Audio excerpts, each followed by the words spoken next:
c'est encore M. Ndiaye qui est là aujourd'hui pour vous présenter une autre leçon de résolution de problèmes.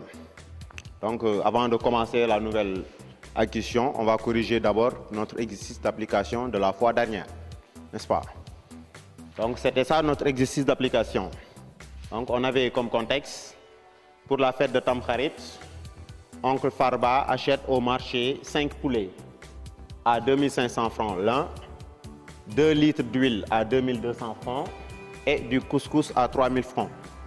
Il prend un taxi et arrive à la maison à 11h30. On avait dit 11h30. Donc, combien lui reste-t-il s'il avait emporté 10 000 francs? Donc, en consigne, on vous avait demandé de compléter le tableau suivant. Un tableau à 2 entrées, ici données utiles et ici données inutiles, n'est-ce pas? Donc, avant de remplir le tableau, on va d'abord rappeler c'est quoi une donnée utile, c'est quoi une donnée inutile. Donc, la fois dernière, on avait dit qu'une donnée utile, c'est une donnée, n'est-ce pas, qui est indispensable à la résolution d'un énoncé mathématique, alors qu'une donnée inutile, c'est une donnée qui n'est pas nécessaire ou bien qui n'intervient pas dans la résolution d'un énoncé mathématique, n'est-ce pas? Donc, on va essayer très rapidement de corriger l'exercice. Donc, tout d'abord, on va essayer d'abord de souligner toutes les données du contexte. Première donnée, nous avons 5 poulets, nous avons 2500 francs, nous avons 2 litres, nous avons 2200 francs, nous avons 3000 francs. Donc, il prend un taxi et arrive à la maison à 11h30. Donc, si on compte ici, on a 1, 2, 3, 4, 5, 6 données dans le contexte. Maintenant, on doit essayer de les classer, ces 6 données-là, dans le tableau. Et il est important également de voir la question qui est posée, n'est-ce pas, pour résoudre l'énoncé mathématique. Donc ici, comme question finale, on a posé combien lui reste-t-il s'il avait emporté 10 000 francs. Donc en allant au marché pour préparer la fête de Tamkharit, n'est-ce pas, Oncle Farba avait amené 10 000 francs, n'est-ce pas? Qu'est-ce qu'il a eu à faire? Il a eu à effectuer des dépenses en achetant des poulets, n'est-ce pas, de l'huile et du couscous. Et il a eu également à faire une autre dépense, n'est-ce pas, à savoir les frais de transport. Non, autant pour moi. Il n'y a pas eu les frais de transport, mais il y a eu l'heure d'arrivée à la maison. Donc ici, comme donnée utile, il fallait écrire 5 poulets. Donc le nombre de poulets achetés. On a dit chaque poulet a été acheté à 2500 francs. Donc on a besoin également de 2500 francs pour connaître le prix total des 5 poulets.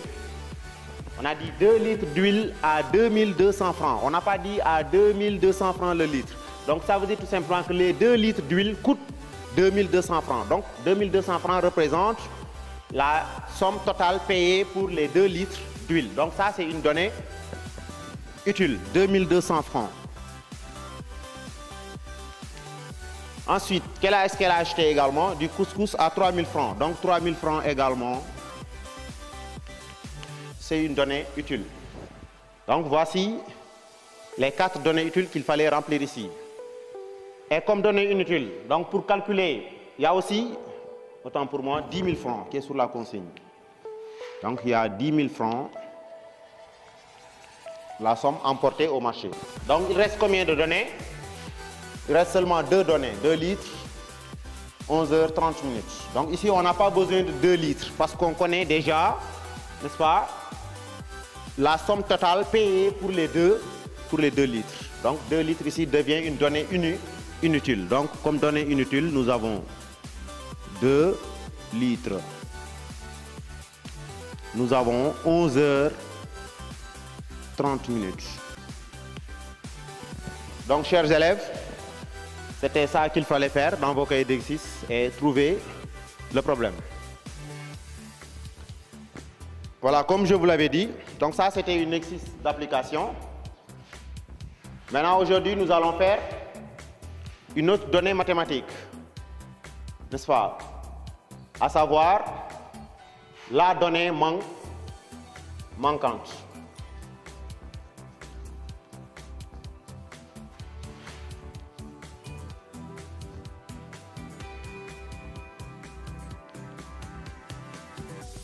Donc, la donnée manquante.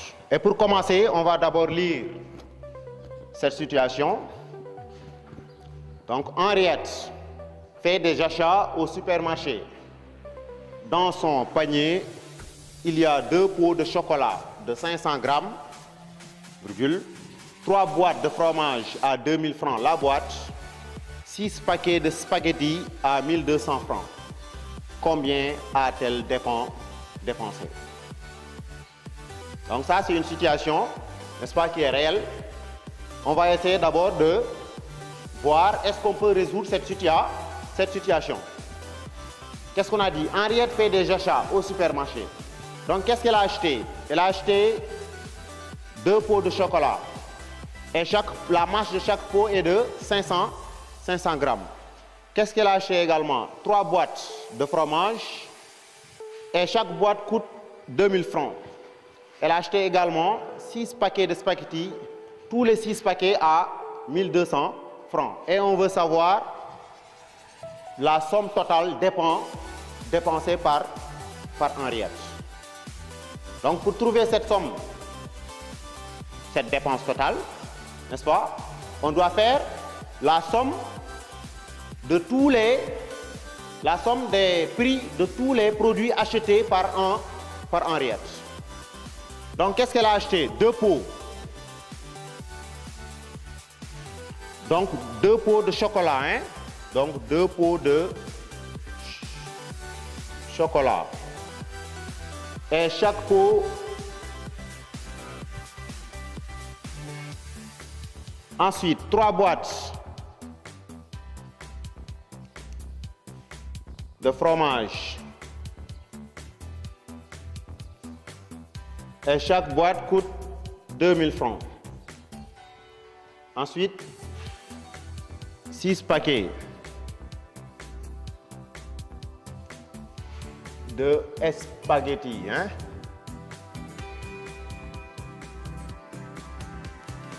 Et tous les 6 paquets ont été achetés à 1200 francs. Donc 3 plats de fromage à 2000 francs l'un. Donc, voici les 3 produits achetés par Henriette. Maintenant, si on regarde ce petit tableau-là, qu'est-ce qu'on remarque?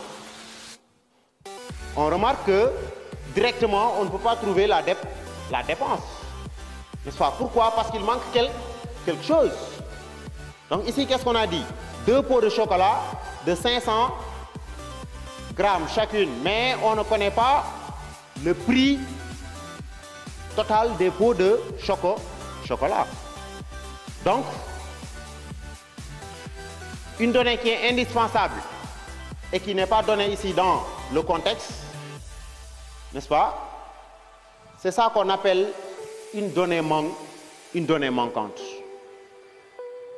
Donc regardez ici, si on voudrait directement calculer la dépense, donc on allait prendre le prix total des spaghettis plus le prix total des 3 paquets des 3 boîtes de fromage, maintenant plus le prix des pots de chocolat. Et puisqu'on ne connaît pas dans le contexte le prix des 3 pots de chocolat, donc il nous est impossible de résoudre ce problème. Donc de répondre à la question finale, c'est-à-dire de trouver la dépense d'Henriette. Donc cette donnée qui est nécessaire et qui est indispensable à la résolution, c'est ça qu'on appelle la donnée manquante. Donc c'est ça qu'on appelle une donnée manquante. Donc donnée manquante. Donc une donnée manquante, par définition, c'est une donnée qui est utile et nécessaire à la résolution d'un énoncé mathématique et qui n'est pas donnée dans le contexte. Donc pour résoudre un problème, il faut également savoir qu'il faut être sûr qu'il ne manque pas de données utiles, indispensables à la résolution. Donc par exemple ici, on va essayer de synthétiser ici, dans le tableau. Donc ici on a un tableau à 3 entrées. On va essayer ici de mettre les données utiles. Ici, on va mettre les données inutiles. Et ici, on va mettre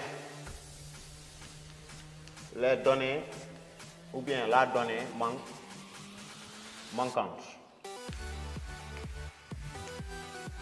Donc, comme on vient tout juste de le réviser, donc les données utiles ici, c'est quoi? Donc, on a deux pots. On a besoin de deux pots pour connaître le prix total des pots de chocolat. Ensuite, on a 3 boîtes.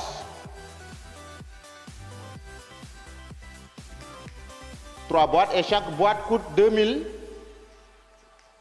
francs pour permettre de connaître le prix total du fromage. Ensuite, on a 6 paquets.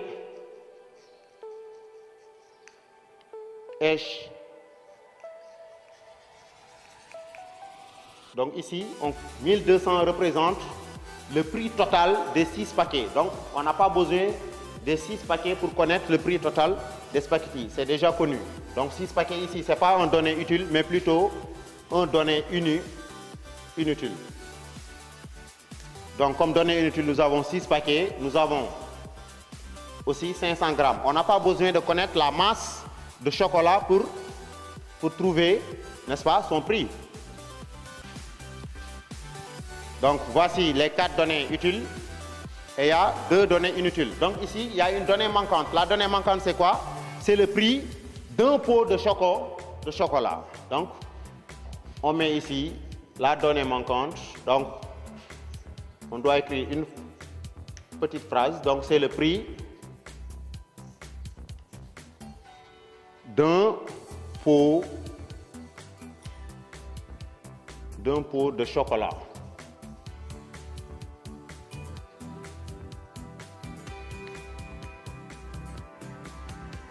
Donc, vous avez vu. Donc, dans un énoncé mathématique, si on vous demande de trouver une donnée manquante, c'est ce qu'il faut faire. Donc, il faut chercher la donnée utile, n'est-ce pas, et nécessaire à la résolution du problème et qui n'est pas donnée ici dans le contexte. Donc, c'est ça qu'on appelle une donnée manquante. Voilà, donc, il faut bien retenir cette définition de la donnée manquante. Donc, une donnée manquante, c'est une donnée utile et nécessaire, n'est-ce pas, à la résolution d'un énoncé mathématique et qui n'est pas donnée dans le contexte. Donc, il est nécessaire de le trouver pour résoudre correctement un énoncé. Donc, ici, si on vous donne ce problème-là, c'est impossible de le faire parce qu'il y a une donnée qui manque, n'est-ce pas, et cette donnée-là, elle est indispensable pour répondre à cette question posée. Donc voilà, chers élèves. Maintenant, je vais vous donner un exercice d'application que vous allez essayer de... Voici l'exercice d'application. Donc, contexte. Un restaurant achète 93 kg de pommes de terre à 37 200 francs. Des oignons à 1200 francs le kilogramme et 250 kg de riz. Donc, voici le contexte. Un restaurant achète 93 kg de pommes de terre à 37 200 francs, des oignons à 1200 francs le kilogramme et 250 kg de riz. Donc, consigne, on vous demande de relever, donc relève dans ton cahier les données manquantes. Donc, quand on dit les données manquantes, ça veut dire qu'il y a plus d'une donnée manquante. Donc, à vous de trouver les données manquantes, n'est-ce pas, qui se trouvent ici dans le contexte, n'est-ce pas? Tout en sachant que, ici, la question du contexte, c'est de savoir quelle est la dépense totale.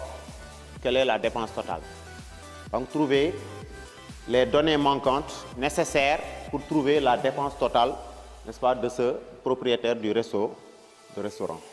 Donc, la prochaine fois, on va essayer de corriger l'exercice et surtout, maintenant, d'attaquer, n'est-ce pas, le fond de la résolution de problèmes, à savoir les différents types de démarches. Donc, la démarche progressive et la démarche régressive. Donc, merci, chers élèves, et je vous dis à la prochaine fois.